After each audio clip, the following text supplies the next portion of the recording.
Hi guys, good day po sa inyo lahat. Panibagong update na naman tayo dito sa aking account. So guys, information na rin po at the same time ask ko na rin po sa inyo kung talaga bang nagbabawas ang ating mga followers. So sa akin guys, almost 200 followers na po ang nabawas simula nitong January. So talagang baka nag-update sa Facebook or baka talaga nag-unfriend o di natin unfollow ang ating mga minamahal na mga kaibigan. So guys, wag niyong gagawin yun. So support po tayo dito sa ating account.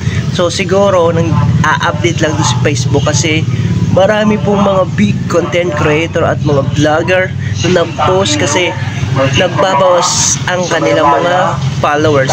Mas malaki guys, yung iba almost 3,000, 2,000. Sa akin pa lang guys, simula nung January nagbawas na ng 200 followers. So di ko alam kung anong update.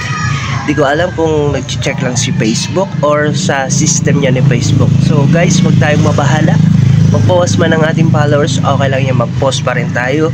Tataas at tataas pa rin yan. So may mga magpapalo pa rin yan sa atin guys. So kaya okay lang yan guys. So lang ako, baka kasi ako lang yung nagbabawas yung followers. So nakita ko rin marami rin mga nagpo-post kanila 1,000 yung nawawala sa kanilang mga followers. Guys, so sa atin 200 po. So okay lang yan guys, and sana po nakatulong sa inyo ang video ito. Pa-like and share na rin po, at thank you so much.